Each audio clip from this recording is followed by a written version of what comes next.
오늘은 베델을 기억하라는 제목으로 하나님 말씀을 증거하겠습니다. 야곱은 형 에서와 아버지를 속여가면서까지 복을 받았습니다. 그렇다면 그렇게 힘들게 복을 받았다면 야곱에게 이제 남아있는 것은 하나님의 복을 받는 어떤 그런 길이 남아있으면 좋았을 텐데 그렇지가 않았죠. 형 에서를 피해서 야반 도주하다시피 그렇게 고향을 떠납니다. 아무것도 갖지 못하고 빈몸으로 떠나게 되죠. 아버지로부터 물려받은 유산 하나도 없이 그냥 빈털터리로 자신의 집을 떠나게 됩니다. 야곱의 이 모습을 보면은 결코 복받은 사람의 모습이 아니죠. 어떻게 보면은 굉장히 불쌍한 인생이 되었고 저주받은 인생이 되었습니다. 야곱이 고향을 떠나서 외삼촌 라반이 있던 하란으로 가던 도중에 이 루스라는 곳에서 이제 하룻밤을 묵게 됩니다. 야곱은 잠을 자다가 꿈을 꾸게 되죠. 그 꿈에서 하늘에 닿아 있는 사닥다리를 보게 됩니다. 그리고 그 사닥다리를 오르락내리락 하는 하나님의 사자들을 보게 되죠. 그리고 하나님의 음성을 듣습니다. 야곱은 이 꿈을 통해서, 이 환상을 통해서 야곱의 인생에서 정말 절대 바꿀 수 없는 그 인생을 변화시키는 놀라운 사건이 이 루스라는 곳에서 일어나게 되죠. 나중에 야곱은 이곳을 베델이라고 이름을 바꾸는데 이 베델이라는 이 장소는 야곱이 죽는 그 순간까지 야곱을 지탱시켜 주었던 어떤 그러한 장소가 되었습니다. 먼저 야곱은 이 루스 베델이라는 곳에서 자신의 미래를 보게 되죠. 정확히 말씀드리면 하나님으로부터 약속을 듣게 됩니다. 야곱은 꿈에서 하나님의 음성을 듣죠. 13절, 14절, 15절에서 보면은 하나님은 야곱에게 크게 5가지의 어떤 그런 약속을 말씀해 주십니다. 내가 누워있는 땅을 너와 내 자손에게 주겠다. 내 자손이 땅의 티끌같이 될 것이다. 땅의 모든 족속에 너와 내 자손으로 말미암아 복을 받을 것이다. 네가 어디로 가든지 너를 지킬 것이다. 내게 허락한 모든 것이 이루기까지 너를 떠나지 아니하리라. 하나님이 이렇게 야곱에게 5가지 약속을 해주시죠. 야곱은 이 약속을 믿고 그곳의 이름을 베델로 바꿉니다. 하나님의 약속의 의미가 무엇인지에 대해선 살펴보진 않겠습니다. 다만 하나님의 이 약속을 잘 보면은 이 약속들은 지금 당장 주겠다라는 것들이 아니죠. 앞으로 미래에 주겠다라는 것들이죠.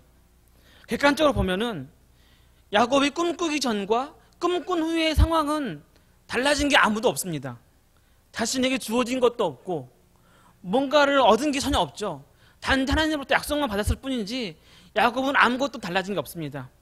그는 여전히 혼자죠. 여전히 빈털털이고 여전히 나그네입니다. 겉으로 달라진 것은 아무것도 없죠. 그렇다면 이 약속이 왜 그 야곱에게 그렇게 중요한 약속이 되었을까요? 야곱은 이 말씀을 통해서 자신의 미래를 본 거죠. 하루 전만 해도 두려움과 애로움에 떨어서 어찌할 바를 모르던 야곱이었습니다. 그런데 하나님을 통해서 소망을 보게 되죠. 비록 지금 당장 달라진 것은 없지만, 지금 나에게 주어지는 것은 없지만 앞으로 자신에게 허락될 그 하나님의 그 약속의 말씀들, 그것들을 보게 된 겁니다. 하나님 함께 하시는 것을 경험한 거죠. 그렇기 때문에 그의 객관적인 상황은 하나도 변한 것은 없지만 야곱 그 자신은 모든 것이 변한 거죠. 야곱의 모든 것이 변했습니다. 혼자지만 외롭지 않고, 빈털터리지만 비굴하지 않고, 나그네지만 두렵지 않게 된 거죠. 야곱은 이 약속의 말씀 때문에 그는 평생 동안 살아가면서 그 약속의 말씀을 붙잡고 살았기 때문에 어떤 상황에서도 낙심하거나 절망하지 않았습니다. 야곱은 외삼촌 집에서 20년이라는 세월을 살았습니다. 그런데 그곳에서 그는 거의 종처럼 자신의 어떤 재산도 없이 외삼촌의 양들을 키우면서 그렇게 살았습니다. 아무런 비전도 없이. 그렇지만 야곱은 20년 동안 묵묵히 자신에게 주어진 일에 최선을 다하죠. 야곱이 그렇게 살 수 있었던 이유가 무엇이겠습니까? 그것은 바로 베델에서 경험했던 하나님이죠. 하나님 주신 그 약속의 말씀이 있었기 때문입니다. 비록 지금은 힘들지만, 너무 외롭지만 이미 자신은 자신의 그 미래를 보았습니다. 하나님의 말씀을 통해서 자신의 미래를 본 거죠. 이미 미래를 맛보았기 때문에 야곱은 지금 그 현실에 주눅들지 않았고 낙심하지 않았던 겁니다. 미래를 본 자의 모습이죠. 이것이 바로 소망을 품은 자의 모습입니다. 소망을 품은 사람, 미래를 본 사람은 결코 지금의 현실 앞에서 두려워하지 않는 거죠. 비록 지금의 그 어려움 앞에서 낙심하지 않는 겁니다. 사실 우리 그리스도인들이 이러한 사람들이죠. 우리 기독교는 소망의 종교입니다. 소망의 종교. 미래를 맛본 사람들이죠. 예수님을 믿고 영접한 순간 하나님으로부터, 하나님에게 영원한 하나님의 나라에 대한 소망을 가진 자들입니다. 비록 지금 당장은 변화된 것이 없고 지금 당장은 주어진 것이 없지만 분명히 우리에게도 약속해 주셨죠. 그렇다면 우리들도 현실이 아닌 미래를 볼 수 있어야 하는 거죠. 현실의 문제들, 현실의 어려움 때문에 낙심하는 것이 아니라 하나님이 허락하신 그 미래를 기억하고 미래를 생각한다면 지금의 어려움들도 낙심하는 것이 아니라 그 어려움들을 이겨낼 수 있는 것, 바로 그것이 그리스도인의 참된 본질이 되어야 되는 거죠. 그것이 이 땅을 살아가는 그리스도인의 모습이 되어야 되는 것이고 세상 사람들과는 구별된 우리 그리스도인의 모습이 되어야 하는 거죠. 그런데 우리 현실을 보면 그렇지가 않습니다. 현실의 문제들, 현실의 어려움 때문에 낙심할 때 얼마나 많습니까? 약속은 받았지만 하늘나라의 소망을 가진 자들이지만 현실 앞에서 낙심하고 넘어질 때가 많습니다. 미래에 대해서 분명히 약속을 받았고 그 사실을 알고 있다면 담대해야 되는데 그렇지 못하는 거죠. 세상 사람들과 똑같은 문제들을 가지고 근심하고 낙심하며 살아갑니다. 왜 그럴까요? 하나님께 전적으로 우리의 모든 것을 내어 맡기지 못하기 때문이죠. 하나님께 온전히 맡기지 못하기 때문입니다. 중세 유럽에 서졌던 어떤 수도원에서 이러한 글이 발견됐습니다. 이 벽에 이러한 글귀가 새겨져 있다고 하는데, 너의 삶이 가난하더라도 너는 나를 원망하지 말라. 너는 나를 주라고 부르면서도 나를 주인으로 모시지 않았고, 너는 나를 진리라고 말하면서도 내게 배우지 않았고, 너는 나를 빛이라고 하면서도 나를 바라보지 않았고, 너는 나를 길이라고 하면서도 나를 따라오지 않았고, 너는 나를 능력이라고 하면서도 나를 의지하지 않았고, 너는 나를 응답이라고 하면서도 내게 기도하지 않았느니라. 그러니 너의 삶이 가난할지라도 너는 나를 원망하지 말아라. 약속을 믿고 하나님을 믿는 사람들이라면 우리의 모든 것을 하나님께 맡기고 담대하게 나아가는 것이 그리스도인의 모습인 거죠. 그렇지만 그렇지 못하는 우리의 현실 앞에서, 우리의 나약함 앞에서 얼마나 우리들이 넘어지고 좌절할 때 얼마나 많습니까? 우리들은 영원한 나라에 대한 약속을 받은 사람들이죠. 미래를 맛본 사람들입니다. 미래를 맛보았다고 한다면 미래에 우리의 삶이 어떠한지를 우리는 이미 알고 있기 때문에 지금의 현실을 충분히 이길 수 있는 그런 능력이 우리에게 있어야 하는 겁니다. 야곱처럼 비록 지금 달라진 것이 없더라도 주신 약속을 믿고 담대하게 나아갈 수 있는 우리가 되기를 소망합니다. 야곱은 꿈을 꾼 후에 이제 잠에서 깨어나죠. 깨어나서 야곱이 뭐라고 합니까? 16절에서 보니까 야곱이 잠이 깨어 이르되 여호와께서 과연 여기 계시거늘 내가 알지 못하였도다. 야곱은 근심과 걱정을 안고 집을 떠났습니다. 언제 돌아올지 모르는 여정이죠. 자신의 행동이 후회가 될지도 모르겠어요. 스스로 자책했을 수도 있겠죠.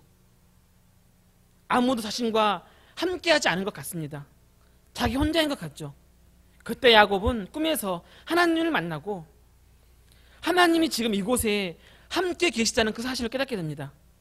다시 말해서 지금까지는 몰랐는데, 지금까지 하나님이 함께 하신지를 몰랐는데 이제는 알겠다는 거죠. 이제는 하나님이 나와 함께 하신다는 것을 알겠다라는 그러한 야곱의 고백이죠. 사실 야곱은 어려서부터 신앙 교육을 잘 받은 사람이었습니다.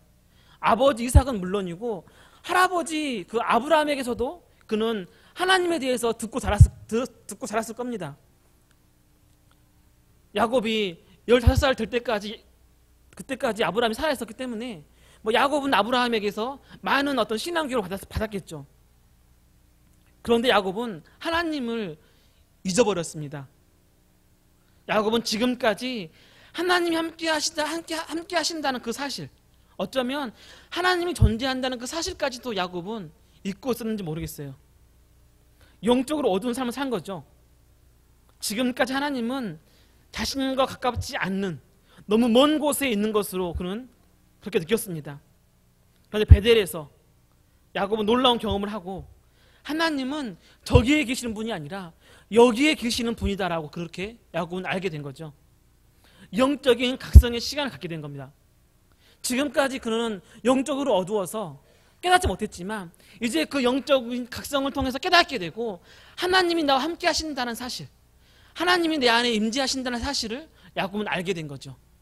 수많은 그리스도인들이 살아가지만 그렇게 살아가는 사람들 많죠. 나와 함께 하시는 하나님을 모르고 살아가는 사람들이 너무나 많습니다. 하나님의 임재를 알지 못하고 살아가는 사람들이 너무 많은 거죠. 하나님 함께 하신다라는 건 하시지만 그것을 잊어버리고 알지 못하고 살아가는 게 너무 많은 거죠. 그렇기 때문에 우리들에게도 이러한 영적인 각성의 시간이 필요합니다. 영적인 각성의 시간들을 통해서 다시 우리들은 다시 알아야 되는 거죠. 하나님이 나와 함께 하신다는 사실, 하나님은 저 멀리 계시는 분이 아니라 지금 이 자리에 나와 함께 하신다는 사실이죠. 내가 어디에 있든지 나 혼자가 아니라 하나님은 나와 함께 하신다는 사실, 우리는 그걸 알아야 합니다. 그걸 알기 위해서 우리들은 영적인 각성의 시간이 필요한 거죠. 어떠한 시간들을 통해서든지 그것이 기도든 예배든 무엇이든지 우리들은 그런 영적인 각성의 시간이 필요합니다. 뭔가 노력을 해야겠죠. 그렇게 했을 때만 우리들은 영적인 각성을 통해서 다시 한번 우리들은 하나님의 임재를 느낄 수가 있는 겁니다. 지난주 추수감사주를 맞아가지고 100가지 감사 쓰기를 했습니다. 저도 참석을 했는데요. 참가하는 모든 사람에게 참가상을 준다고 하길래 이렇게 이제 그걸 믿고 이렇게 했는데 한 50가지를 적어보니까 적을 게 없더라고요. 어떻게든지 100가지를 적어야 된다는 어떤 그런 부담감을 가지고 정말 열심히 정말 적으려고 이것저것 막 고민을 많이 했습니다. 아무리 생각해도 생각 안 났는데 그냥 모든 걸 내려놓고 한번 이렇게 기도하는 심정으로 이제 그렇게 이제 생각을 했던 거죠. 그런 마음을 차분하게 조용하게 생각을 했습니다. 그러면서 제 머릿속에 떠오르는 것도 있었는데 제가 평소에 생각하지 못했던 것들, 그러한 것들이 하나하나 생각이 나는 겁니다. 그건 특별한 것이 아니라 평소에 아무것도 아닌 것처럼 느꼈던 것들이죠. 당연하다라고 생각했던 것들이 생각이 나는 거죠. 평소에 감사하지 못하고 그냥 지나쳤던 것들, 그것들이 감사가 되기 시작하는 겁니다. 그렇게 해서 적다 보니까 100가지가 적어지더라고요. 저에게는 이번 그 100가지의 감사 쓰기가 어쩌면 영적인 각성의 시간이었는지 모르겠어요. 그 시간들을 통해서 다시 한번 하나님의 그 감사에 대해서 다시 한번 느낄 수 있는 그런 시간들이었던 거죠. 특별한 은혜, 특별한 감사를 기다리던 저에게 진정한 감사가 무엇인지를 다시 한번 알게 해준 거죠. 혹시 아직 못하신 분들이 있다면 한번 해보시길 바랍니다. 이게 별거 아닌 것 같은데 굉장히 좀 좋은 시간들이었습니다.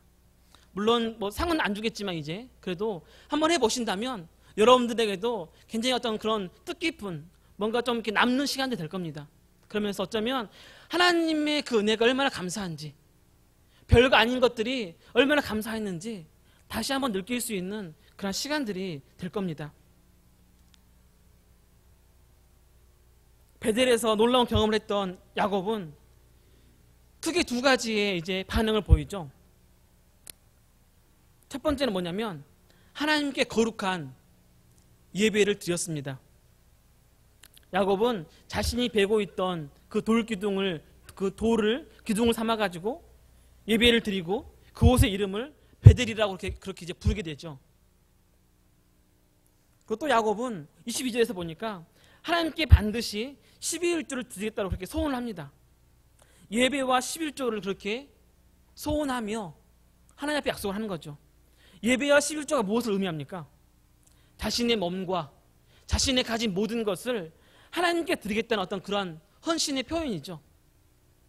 누가 시켜서 한 것은 아닙니다. 자발적으로 하나님을 경험한 야곱이 자발적으로 한 거죠. 예배를 드리고 12일조를 약속했습니다. 이것이 바로 하나님을 만난 사람, 하나님을 만나고 영적으로 변화된 사람의 모습이죠. 단순히 머리로 알고 깨달은 것이 아니라 하나님 앞에 헌신하며 무언가를 드리며 달라진 모습, 바로 그것이 그리스도인의 진정한 변화된 모습이 되어야 한다는 거죠. 여러분도 그런 경험들이 있을 겁니다. 하나님을 처음 만났을 때, 영적인 경험을 했을 때, 그때 여러분들 어떠셨습니까? 여러분들도 하나님 앞에 나의 모든 삶을 드리겠다라고 그렇게 약속하지 않으셨습니까? 눈물로 고백하면서 부르짖던 그때가 있지 않습니까?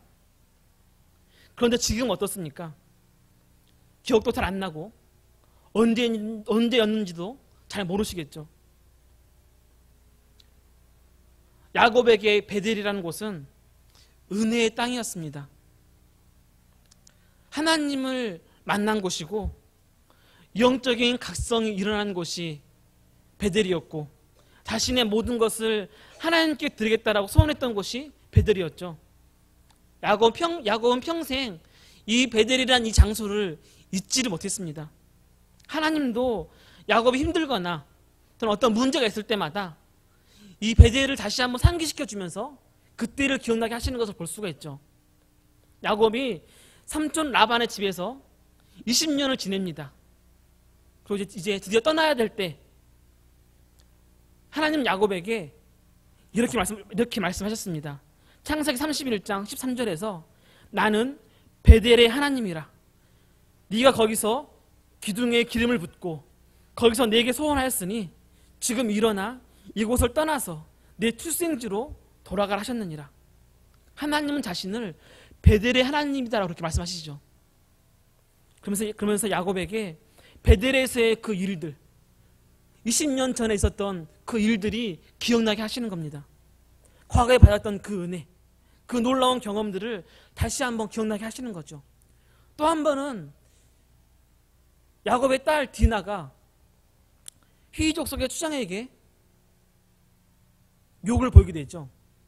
이 화가 났던 야곱의 두 아들 시므온과 레위가 이 히브리 족속의 추장과 그 성읍의 사람들을 속여가지고 그 모든 사람들을 다 죽입니다.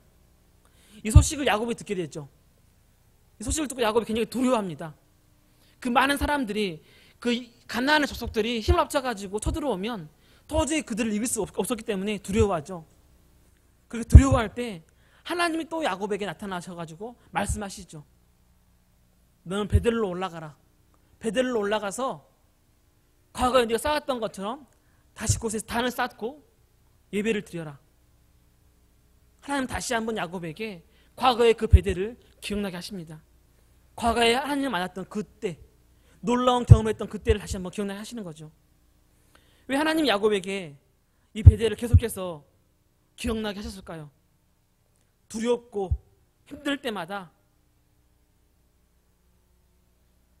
과거 하나님을 만났던 그때를 기억나게 하기 위해서죠.